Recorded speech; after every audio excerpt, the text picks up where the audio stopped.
हिंदू धर्म में ये दिन पीपल के वृक्ष के लिए पूजनीय होगा। जो भी शनिवार के दिन पीपल के वृक्ष की पूजन करेगा, दूध चढ़ाएगा या मिष्ठान का भोग लगाएगा, लक्ष्मी और नारायण उसके घर में प्रवेश कर जाएगा।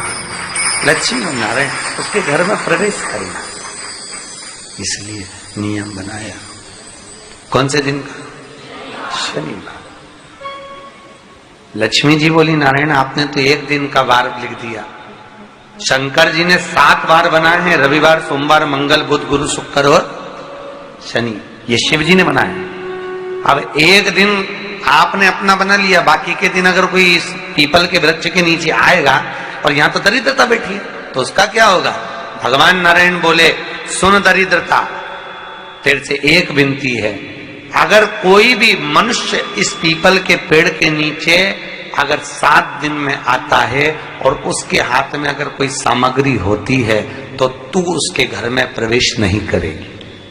नियम है पीपल के वृक्ष का, या तो पानी का लोटा लेकर जाओ, कुंकू का चोपड़ा लेकर जाओ, शक्कर लेकर जाओ, या पेड़ के नीचे चींटी को डालने के लिए आटा ले जाओ, पर खाली हाथ पीपल के वृक्ष के नीचे कभी मत जाओ, कभी नहीं जाओ।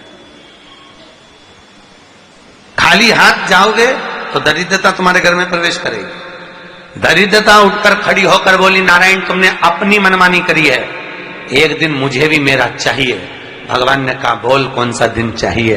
दरिद्रता कहती है, रविवार के दिन इस पीपल के वृक्ष के नीचे मैं दिन भर नृत्य करूं, इसमें रहूं, और जो यहां आए रविवार को मैं उसके घर में प्रवेश करूं। भगवान ने कहा, ठीक है। दरिद्रता, रविवार का दिन एक ऐसा दिन रहेगा जिस दिन तू इस पीपल के वृक्ष के नीचे नृत्य करेगी और जो आएगा इस पीपल के वृक्ष के नीचे तो उसके साथ प्रवेश करेगी। मैंने तुझे वर दिया। इसलिए हमारे यहाँ केवल पीपल का वृक्ष अगर दीवार में भी लग जाता है ना, किसी की फैक्ट्री की दीवार में, किसी के घर की दीवार में पीपल का वृक्ष अगर लग जाता है, पीपल का पौधा लग जाता है, उसको कितना भी तोड़ लो वो वापिस लग जाएगा। फिर तोड़ोगे फिर लग जाएगा। अगर पीपल के पौधे को तोड़ना है तो केवल रविवार का दिन एक नींबू, एक मिर्ची और बमूल का कांटा, ये 3 चीजें रखने के बाद में आधे घंटे बाद रविवार के दिन पीपल के पेड़ को उखाड़ कर फेंक दो। दूसरी बार कभी पीपल दीवार में लगता ही नहीं, कभी नहीं लग सकता। केवल एक रविवार का, केवल एक संडे, इतवार का। घर में दीवानों पर अगर पीपल लग भी गया है, इसलिए पीपल के वृक्ष को उखाड़ने का, अगर घर में पीपल लगा हुआ है या पीपल का पौधा हमारे घर में लग गया, उसको उतारना, निकालना, लगाना, तो पीपल के वृक्ष को अगर निकाला जाता है तो रविवार के दिन, और अगर पीपल के वृक्ष को कहीं लगाया जाता है तो सोमवार के दिन या मंगलवार के दिन, बुधवार के दिन, इन दिनों में लगा सकते पीपल के वृक्ष कहीं लगाना। शनिवार का दिन एक ऐसा दिन होता है जिस दिन पीपल के वृक्ष को कहीं जाकर लगाया नहीं जाता, क्योंकि शनिवार के दिन पीपल के वृक्ष के नीचे लक्ष्मी रहती है। हम अपने हाथों से अगर पीपल का वृक्ष किसी दूसरी जगह पर शनिवार को रोपित करते हैं तो हमारे घर की लक्ष्मी अपने घर से छिन्न होकर चली जाती है। इसलिए शनिवार के दिन पीपल लगाया नहीं जाता, किसी के घर जाकर उसको वापस पलटा नहीं जाता। लग गया उसको डाल। प्रभु मेरी धर्म पत्नी को कहाँ रखूं आप बताओ? वो तो जहां यज्ञ होता है, अनुष्ठान होता है, दान होता है, पुण्य होता है, सत्कर्म होता है, वहां जाने को तैयार नहीं। अब करूं क्या? भगवान ने बोला, एक काम करो।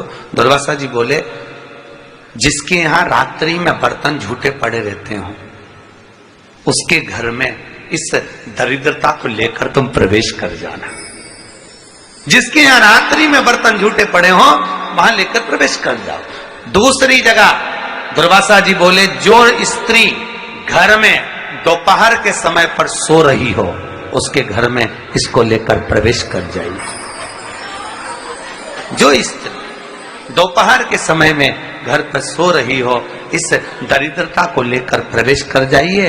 तीसरा, जिसके यहाँ पर दरवाजे पर कांटे वाले पौधे लगे हों उस घर में इस दरिद्रता को लेकर प्रवेश कर जाइए। दरिद्रता, कितनी सुंदर बात कही है। दाता और विधाता, कौन कौन? दाता और विधाता। लक्ष्मी और दरिद्रता के सगे भाई हैं। कौन कौन? दाता और विधाता। दाता को फिटकरी प्रिय है, विधाता को नमक प्रिय है। ये दोनों हमेशा लक्ष्मी को और दरिद्रता को दोनों को समझाते थे, दोनों में प्रेम बढ़ाते थे। आज भी हिंदू धर्म की रीति है, यहां तो ठीक है, जिसके यहां पर भी अगर थोड़ी सी भी परेशानी होती है, थोड़ा सा क्लेश होता है, अशांति होती है, लक्ष्मी नहीं टिक रही हो, काम नहीं बन रहे हो, बहुत प्रयास करा जा रहा हो और हमारा कार्य नहीं होता, तो क्या करते हैं, फिटकरी और नमक को पानी में डाल देते हैं और घर में पोछा लगा देते हैं। आप लोगों ने आजकल फेसबुक पे भी पढ़ा होगा, व्हाट्सएप पे भी पढ़ा होगा। तो क्यों लिखा उसमें? उसका कारण ही केवल यह है कि दाता और विधाता की प्रियता उसमें। माता ख्याति के जो 4 बच्चे हुए, इसमें जो 2 लड़के हैं, दाता और विधाता, उसकी प्रियता उसमें, उसकी पूर्णता उसमें।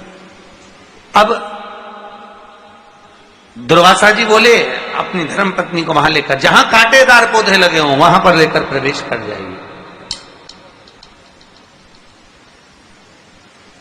कांटेदार पौधों में उस दरिद्रता का निवास हो गया। कितना विचित्र कथा यहां वर्णन करी है। श्रीमद् भागवत के अंतर्गत जो वर्णन किया, श्री शिवाय नमस्तभ्यम मंत्र का जाप कीजिए और इसी प्रकार की वीडियो को देखने के लिए जुड़े रहिए हमारे साथ। श्री शिवाय नमस्तभ्यम। हर हर महादेव। श्री शिवाय नमस्तभ्यम।